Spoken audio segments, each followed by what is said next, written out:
Alright. Oh, apparently it has me as the leader here. Okay, sure.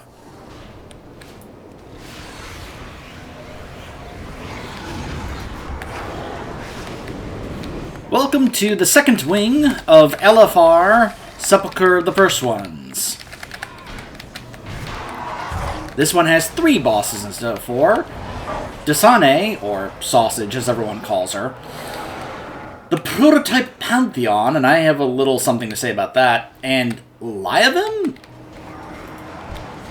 I think I heard them say that name pronounced that way during the Race to World First, so sure, I'll go with that. Liavim. Not sure how accurate that is, or that's how it's supposed to be pronounced, but whatever, I'm going with it.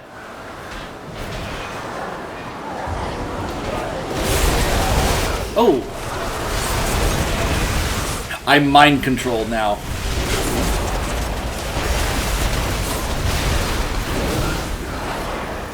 I'm not gonna lie, I would have laughed hysterically if all of a sudden I just started killing everybody in the raid. More so because I've heard that's what it was like back in AQ40 with that first boss who had a mind control. Because I know someone who has a story about like when they were raiding back then, that the top DPS shaman in their raid group got mind controlled and then he murdered them. So I just would have been laughing really funny. Keep in mind, I'm now 257, bordering on 258 item level. So if I all of a sudden got mind controlled and then just started killing everybody in the raid because of how, you know, strong my character could be at this point, I just would have found that hilarious. But yeah, you know, especially because sometimes, well, if I recall, because I think there was this mind control mechanic in the Kel'Thuzad. Yeah, that's right, because if we died, he rezzed us, so we were mind-controlled after he rezzed us. When that would happen, we would be using our abilities, like, against our will. I distinctly remember this, where one time I got mind-controlled, and all of a sudden my cooldowns start happening. Like, and I'm not even doing that, but because I'm getting mind-controlled, like, I'm basically having the AI use my cooldowns against my raid team. It was really funny. I was like, what in the world? But it made sense, so I just distinctly remember that and thought, oh man, like, imagine that happening here as well. Although this wasn't even a raid boss. This was just trash. And all of a sudden I'm mind-controlled having to fight the raid team. But whatever.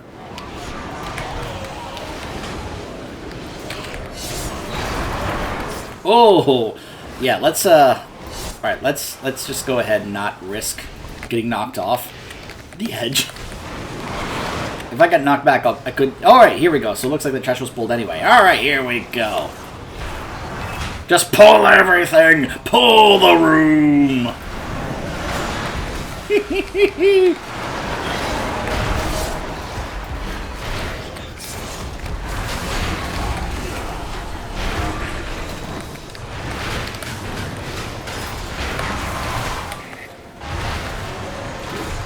So, while we're making our way towards her, because she's over on this platform, we're over here. Dasane, the Fallen Oracle. Dominated by the Jailer, Dasane leads the Mossworn in a battle to gain control of the Forge of Afterlives. The Jailer plans to use its power to unleash an eternity of torment upon all of reality. I'll go over the fight once we get a little closer over there. Since, of course, seeing some of the area on the platform is going to help kind of talk about that and explain the mechanics and such. Whee! Fell off!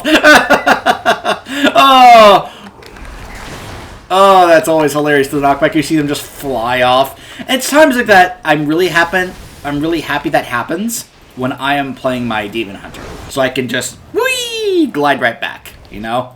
When I'm playing other characters, like my Death Knight here, I'm like, well, I'm dead.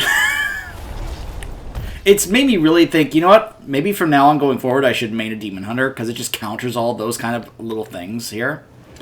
So, the way this fight works is a few things. One, she's going to keep summoning an ad we have to deal with. That's going to put puddles on the ground, and someone accidentally pulled the boss. Oh my gosh.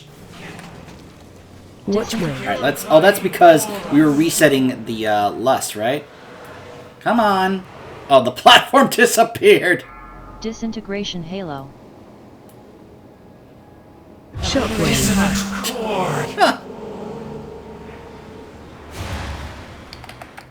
Discord silenced. The chorus resumes. I assume that's what they were trying to do, and if so, well, they didn't exactly do that to the best, unless someone actually did that to troll the group.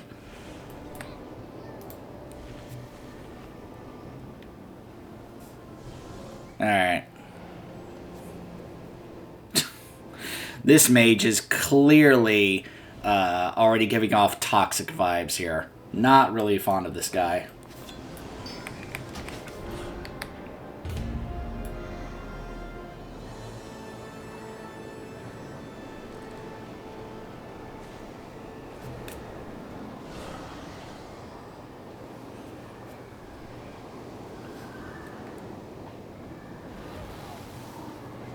I imagine that shaman is responding to this mage, because why would he respond to this one who was like, hey, I blinked to the floor, sorry. 3, 2, 2, 1, 1. His voice must prevail. Alright, now that we actually are doing a legit poll here. Disintegration Halo. Shockwave. So that ring there, that halo, that gives a debuff where if you could then get hit by another one within the next 6 seconds, you take 500% extra damage. Now this first part here, she just sends out 1, so nah, that's not that bad. Now imagine later on it's going to have like 3 or so in a row, like bam, bam, bam, and then you have to try and make sure you're running away from it until it wears off, and well, you can see what I'm talking about here. She does this barrage mechanic where she hits you multiple times. On higher difficulties, you're going to need more people to stack there, otherwise it's basically going to one-shot you. She also does this big arc you saw. Interrupt. It's pretty painful. Shockwave. Here's the arc. That right there. Interrupt Yeah. 2. Gotta get out of the way, otherwise that's really going to hurt, if not outright kill you. So we, of course, are kind of melting her here. She's going to have another mechanic here where she teleports and starts putting out big AoE damage using one of these things with a shield on her. In order to stop her from doing the big AoE damage, we have to break that shield. Teleport. So that's usually right here. So this is the mechanic right here. So this is where, as a DK, I would put down AMZ, and this is where we would start using some of our cooldowns here, because you can see the big pulsing AoE damage going off right now. So AMZ is really nice to have during that little portion there. Disintegration Halo. Domination Core.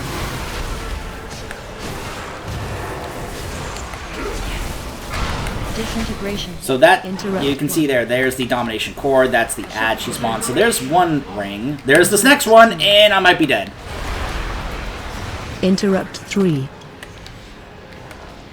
Okay. Interrupt 4. Fortunately on LFR it's actually not that painful, but several people died from that, so... Destructive Coda.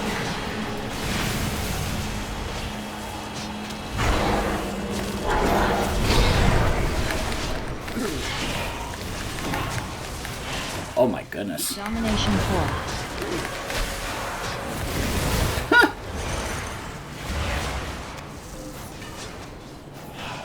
Well, we got some big time Shockwave. Mythic Plus players in here for some reason. Probably to farm a resource like Ciphers or Cosmic Flux, I don't know. Whatever. You can clearly see, though, that these guys are just, like, really high Mythic Plus IO scores, so they came here and they are geared. That's why they are so high and above on the damage meter.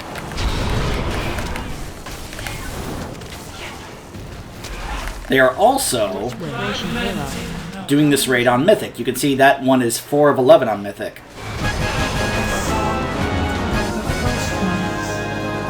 Must endure.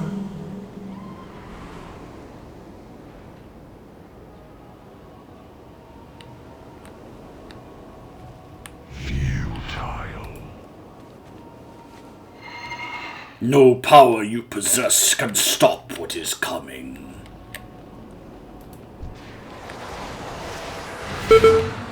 Ow.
Okay. Nope, I'm not gonna do it. This is LFR, I don't need to do it. So let's just say that I've been having to turn down my settings in this raid. There's just something about all the effects that they have in this raid that has just caused a lot of issues. Not just for me, but for even other people in my raid group, where when we were doing the Anduin fight, I was asking, is this fight causing anybody else to lag? And they were like, yeah, it is. So I started turning down my graphics down to like the lowest settings, with, you know, while still maintaining the effect that lets me see some of the actual abilities being cast by Anduin, just to try and clear up some of the frame rate issues.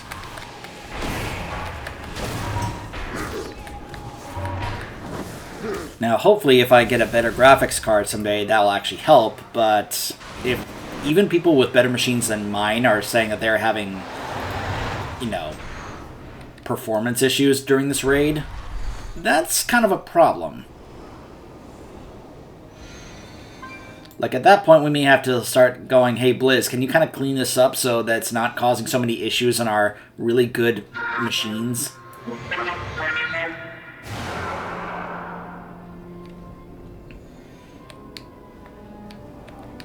It's too far away.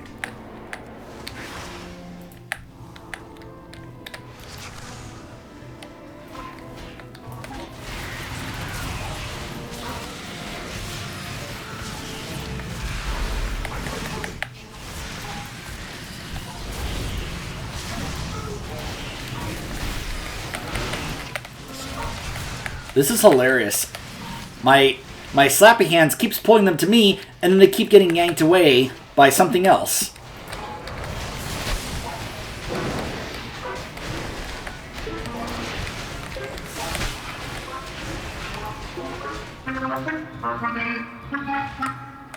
More aberration. There's a table back here. Their presence upsets the cycle. The pattern must be restored. Their strength harvested.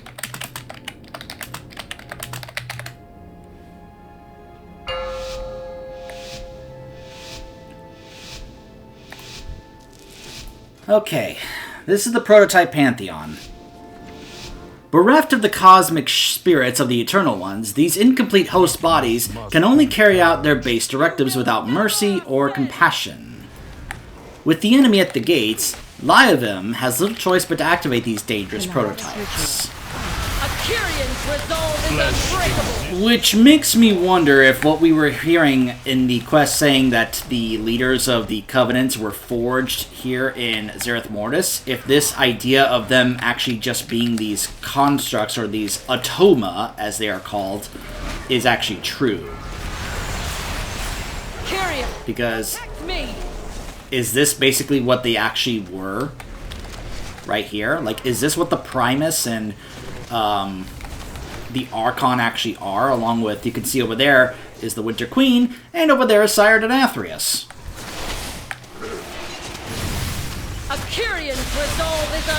I can't really put into words why the idea of the actual leaders of the Covenants are just these automa with, like, skin on top of them to make them seem as if they're actually realistic beings instead of just robotic type of beings, just is not appealing to me.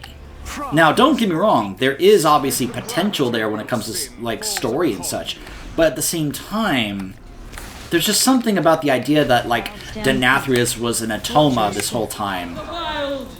Even when we fought him back in Nathria, like, all of them, that doesn't really work for me. I don't really like that.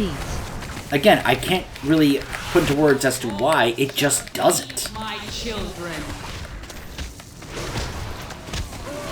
Crash in torment.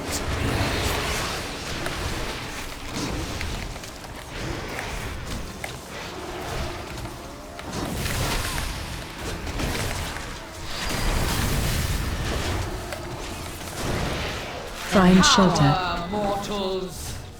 So that seed is a mechanic for the healers. This is the little parade, or it's called a stampede, but it's like a parade here. It does damage, but, you know, that's really a concern for range. As a melee, obviously I'm here dealing with this. There is another mechanic to deal with that has to do with a debuff, but I think that was during the previous phase. Where, yeah, this is very much like a council fight. Now, it's 2, and then all 4 are gonna jump in for the third and final phase. Now, here, during these first 2 phases, they share health, because you can see them going down identical. In the 4th phase, they don't. It's all separate individual health. Now, in normal, you can kill them in any order. You don't have to kill them at the same time or such. On heroic, you are going to have to actually kill them within a certain amount of time, otherwise they heal back up to full health. Courage. Withering seeds. When my seeds wither, so shall you.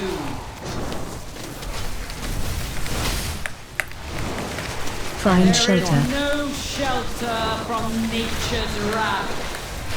This is my, like, obviously one of those parts of the fight that I really like, because someone who can do big AoE cleave damage like this, or like my class or spec, is actually pretty nice. It's like, oh, I can pop all my big AoE abilities, and here we go. Just spread it around. My war has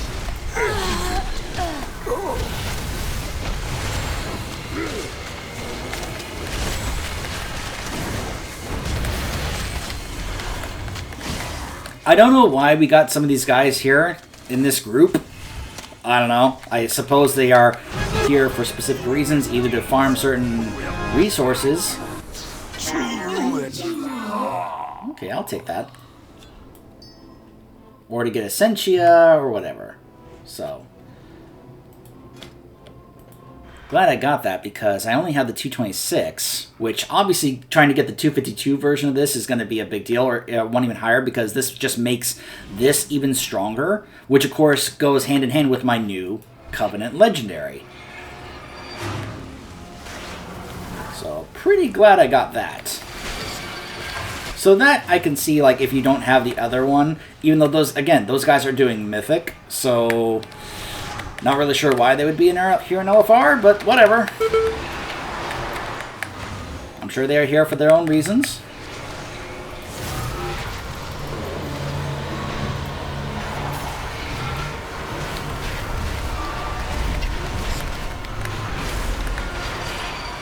Oh.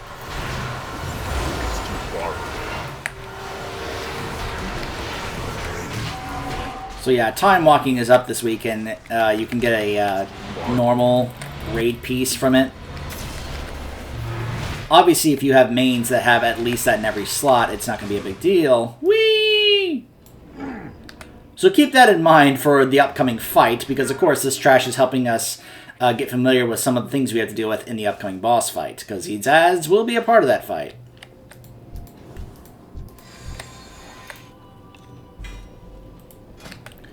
So, this is Lyavim, Principal Architect. With meticulous care, Lyavim weaves Oh my gosh. Affirma into being in accordance with the hallowed will of the First Ones. Now, this process is threatened as Mossworn forces seek to claim this power. Unstable mode.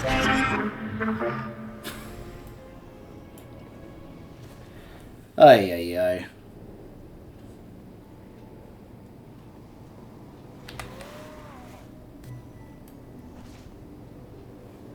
I can't tell if that's one of these guys that are pulling them, like, just wanting to get it over with or whatever, but my goodness.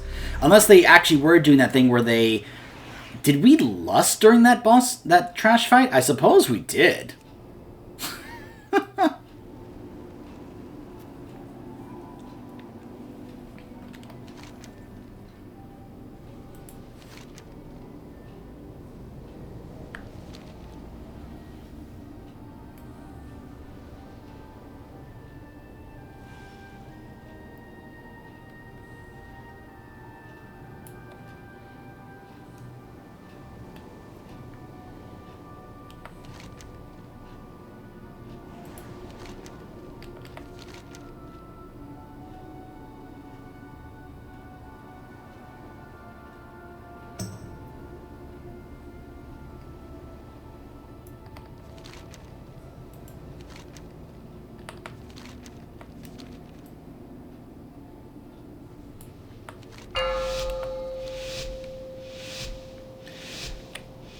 Five. I love that there's a timer and then someone says, forget that.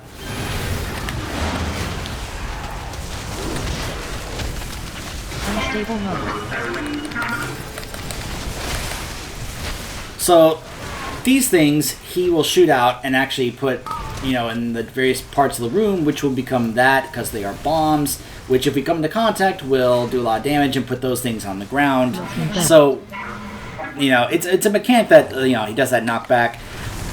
As a melee, I don't necessarily have to focus on that myself. That's more so for the mage, or for the range, excuse me. But that right there is important for the melee because that has killed me. That's called Cascade, and if you get hit by it, it is absolutely going to kill you. So let's see if we can actually take this guy down so we don't have to deal with that mechanic. So our strategy when we are doing this for our raid night is to cheat towards this ad so we can kill him so we don't have to deal with that knockback mechanic. Synthesize. Oh, okay. That thing is still up, apparently.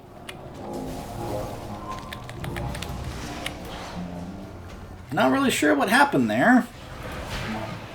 But whatever, it's LFR. Oh, the knockback is really not that bad on LFR. When we tried it on normal, it would launch us like to the other side of the room.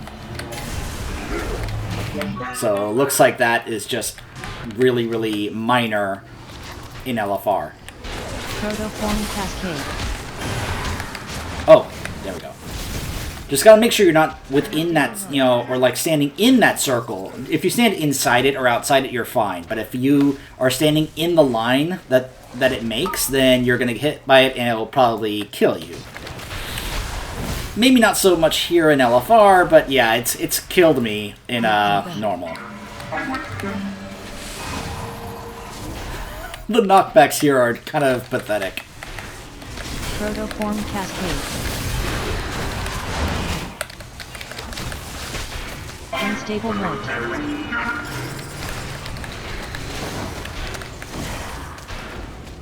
That poor shaman. Looking Cosmic back. shift. This is one of the things I can't stand about these kinds of groups of people that go into LFR is that they kind of ruin it for other people. In terms of the lack of patience and not having an entire group together. It sometimes makes me actually wish that we would wipe, you know, just so it can get everybody a chance to actually be a part of things. Unstable mode.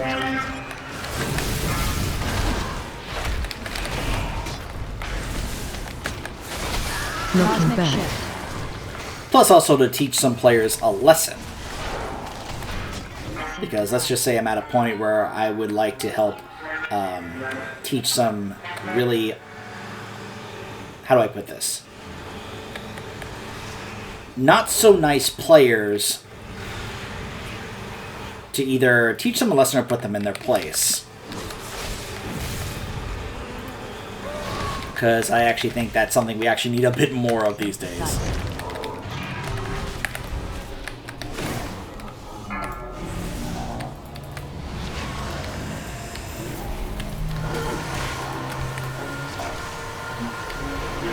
And see, we've got all this stuff on the floor. Which of course hurts.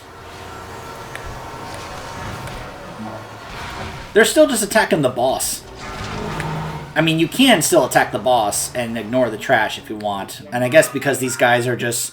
We're Mythic Raiders and we're here in LFR for some reason. We're just going to keep attacking the boss. I don't know. Protoform Cascade.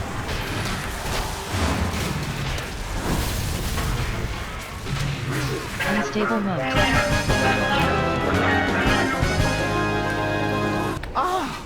You have this.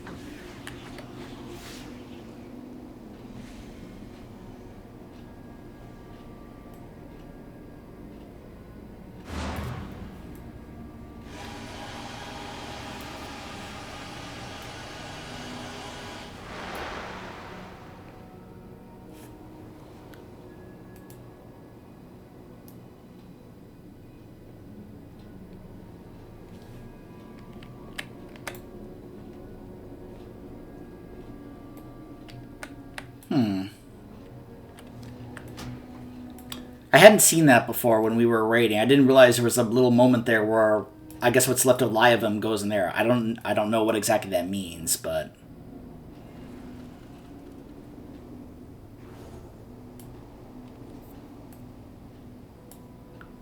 anyway, that's then the new transport that gets unlocked, which can let you then go back to the main area if you want to then decide where to go next, you know.